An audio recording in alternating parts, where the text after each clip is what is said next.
Marine in Anaheim. I'm here with 2023 champion Kyle Grover.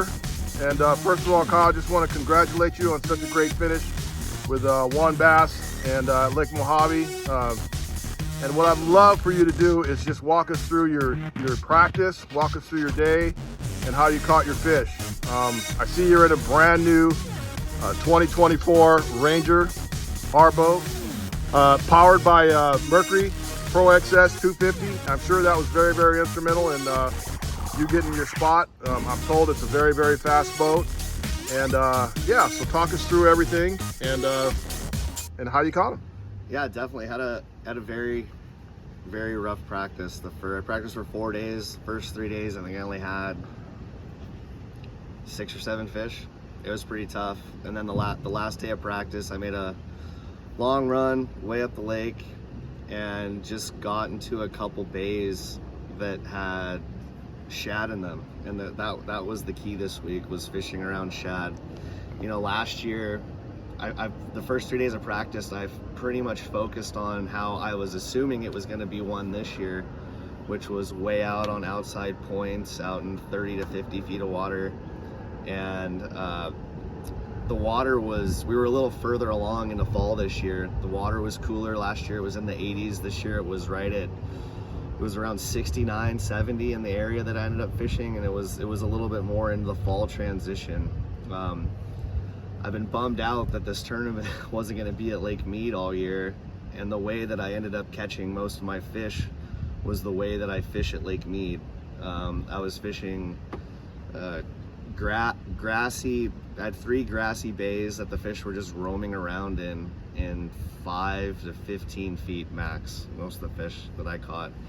And there had to be bait present. All the spots that I fished had at least 1 to 2 legitimately big size of bait. You know, and it looks a little bit different on your Lowrance Active Target. Everywhere you go on that lake, you see the baby stripers. They're everywhere. It almost looks like shad on your graph, but they're just a little bit bigger. They're about 3 to 5 inches. The shad they're like a more solid ball on your screen. And the bays that had the actual shad in them, I could get the fish to bite better.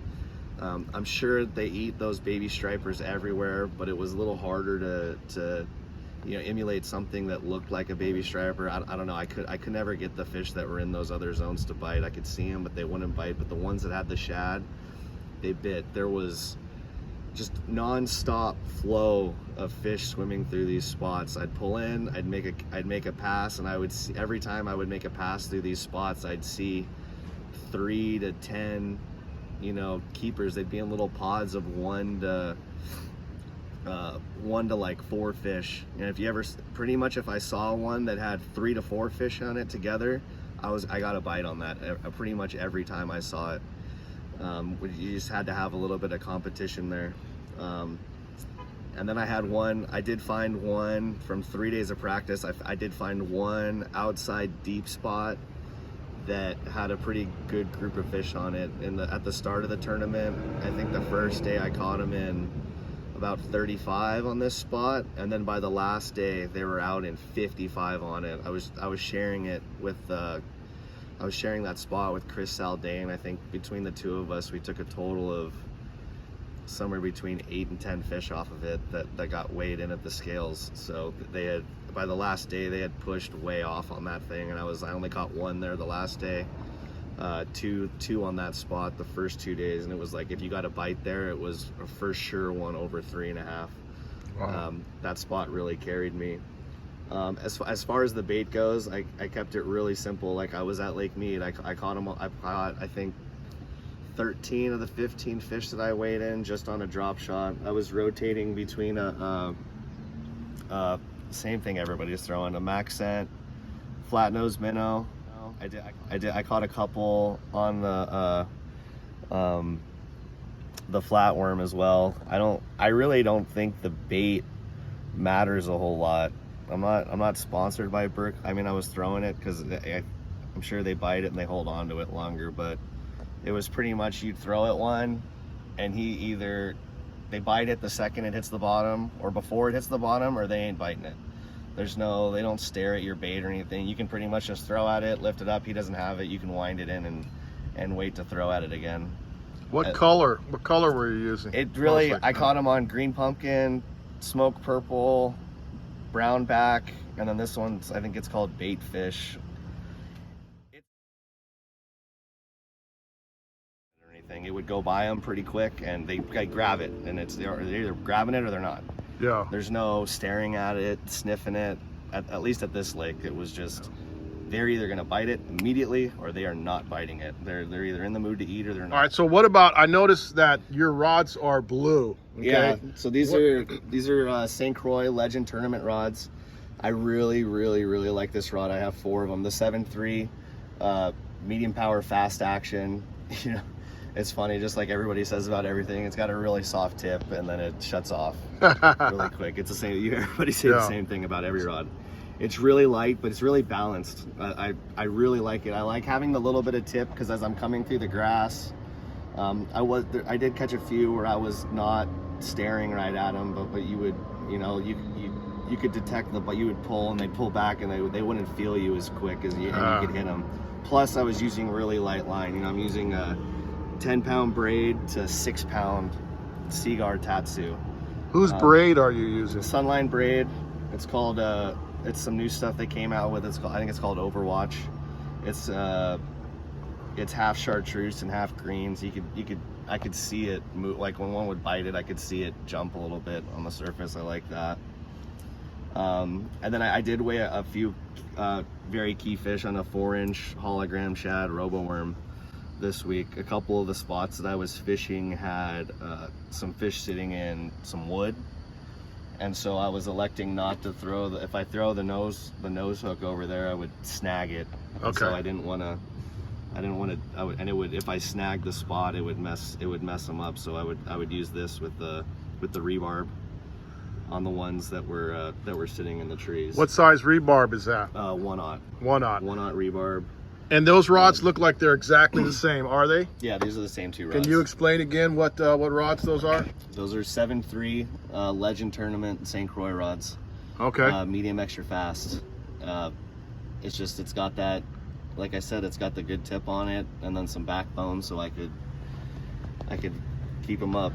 The ones that I was catching shallow were giant battles. I would fight them for 5. It would take 5 minutes to get them in.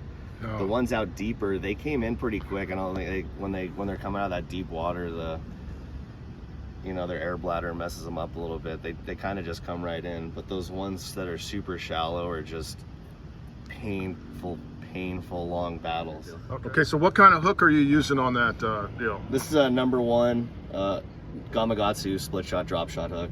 Okay. It's got good gap on it between the eye tie and the hook point. It's just, I've been using that hook for a few years. It's standard deal. It hooks them good though. I really like that hook. Okay, and what about the weights? I see you got 2 different size weights on your. Yeah, I had one on this one was on a 3/8 ounce weight, and then this one's on a 1/4 ounce weight over here. So on the fish I was catching from 5 to 15 feet, I would have the 1/4 ounce weight in my hand, and then on the 20 to 45, 50 foot ones, I was throwing a 3/8 ounce weight. And then I have one more in the rod locker. I had one more on a 1/2 ounce weight for the ones when I was fishing out in 50 plus. A 1/2 ounce? Spot. Yeah, 1/2 ounce. Wow. And it still takes forever to get to 50 feet on a 1/2 ounce. I see you got a green battery over here. Yeah, so this is a new sponsor of mine for this year, Norsk Lithium.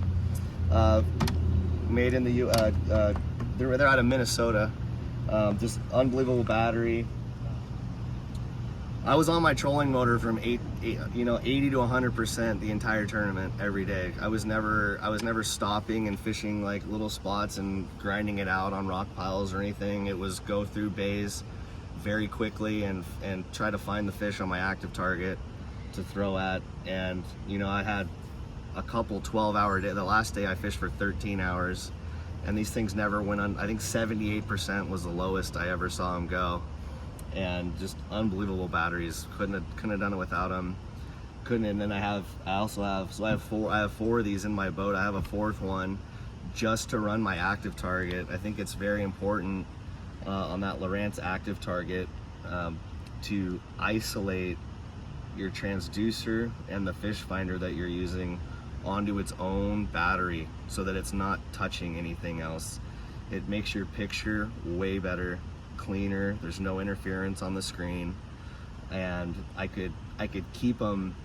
I could keep the fish far away from me. I was running my active target at 120 feet, and I could see those smallmouth suspended crystal clear at 80 to 115 feet, and I can make a really long cast at them. It seems like once they get within about 60 feet, they can, it's a clear water desert lake. They could see you.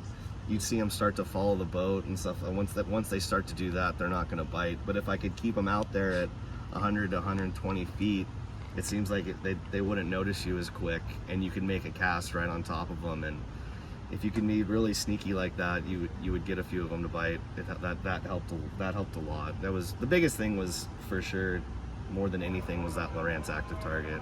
You hear it non-stop from everybody. It's just, that's the way it is now. Yeah. You have to be proficient with that thing at most of the lakes out here. Did you have anywhere? Did you have any neck pain or anything from it? Yeah, I was taking Advil every day. Yeah. My neck's a little sore from staring down at that thing, but you have to do it. And I went with a 16 Pro this year because those new 16s are 1080p. It's the clearest screen Lowrance has ever had. It's the deal. You have to have it, and you have to have it rigged right to get the most out of it. And I would not be here and have this trophy unless it wasn't for Lowrance. Wow. A few of them to bite. That helped a lot. That was the biggest thing, was for sure, more than anything, was that Lowrance Active Target. You hear it non-stop from everybody. It's just, that's the way it is now. Yeah. You have to be proficient with that thing at most of the lakes out here. Did you have anywhere? Did you have any neck pain or anything from it? Yeah, I was taking Advil every day. Yeah. My neck's a little sore from staring down at that thing, but you have to do it. And I went with a 16 Pro this year because those new 16s are 1080p. It's the clearest screen Lowrance has ever had. It's the deal. You have to have it, and you have to have it rigged right to get the most out of it. And I would not be here and have this trophy unless it wasn't for Lowrance. Wow. All right, so you won $74,000, pretty much a $90,000 boat, and you came to work this morning at Anglers Marine. So tell us about what you do here, and give us a little synopsis of you, your boat, your family, a little bit of everything. Yeah, I've been here my whole life. I've actually worked here for about the last 12 years, selling boats, sell Rangers, Nitros, Tritons, Sun Tracker, everything. It's a blast. I love it. I could not be here today, but no, we're back right at it. Gotta keep the wheels going. My Ranger boat, this is by far my favorite. I know people think you just say that. This is my favorite boat they've ever made. This is a 521R. It ran unbelievable, and we had some little sporty weather the first day and the third day, making a long kind of rough water ride, and zero issues getting there and back. Mercury 250 Pro XS 4-stroke. It's the best in the industry, and it's an unbelievable boat. I'm so happy with it. All the storage is deeper than they've ever been. The rough water ride is better than it's ever been. It's faster than any boat they've ever made. You look at the size of the deck on this thing. It's an unbelievable it's an unbelievable rig. It's a beautiful ride. Yeah, absolutely. And you got it. The Grovers is a family. Your dad has been around, as long as I've been bass fishing. That's kind of how I got to know him. Yeah. Tell us a little bit about you and your family and how this all started for you. All right, so when did Anglers Marine start? My dad started Anglers Marine in 1981. I think he was a teenager, or maybe fresh out of high school. Yeah. Started as just a little tackle shop. Started selling Mercury engines, and then met my mom, Cindy, who her parents are the founders of Champion Boats, and that's kind of how the whole thing started. Started selling champions, and then that deal went away and turned into a big Ranger dealership, and that's the way it still is. You know, we sell Rangers every day, and Nitros and Tritons and pontoon boats, you know, and aluminum boats. Sell it all. Yeah, and you guys used to fish team tournaments back in the day, right? Oh, You yeah, won a right. lot of tournaments. I won a lot of tournaments with my dad. Yeah. Yeah, we won three or four boats, fishing team championships, Lake Mead. Just taught me everything I know. You know, spent my whole life fishing with him. Would let me, and I got my driver's license when I was 16. I would go fish team. If he had to work on the weekend, I would go fish team tournaments wherever they are by myself. From the age of 16, still in high school, and always trusted me to run the boat. And yeah, it's been a good life. And your dad's, or your son Wyatt is how old? He turns 3 next month. Okay, so we got a 3-year-old, and he's been catching bass, right? He's fired up on it. Yeah, like my girls are fired up on it too, but he spends every day standing on my couch in my living room. He's got a couple, you know, push button Zebcos and just flinging stuff all over the living room. I can't believe he hasn't broken a TV or anything. I think your dad's already called it Bassmaster Classic winner of 2045. 2045. You've heard it here, folks. You know, when you see this on YouTube and you see Wyatt winning the Bassmaster Classic in 2045, it just goes to show you the power of suggestion. Yeah, he's fired up. You know, yeah, he's gonna be. I can't wait till he's old enough to fish team tournaments with. And how many girls do you have? I have 2 girls, Raquel and Elena. They're 7 and 6. Okay, and your wife? My wife Lana, the best. What is she? How does she feel about your big win? She's pretty stoked. she's really happy. Yeah. She's awesome.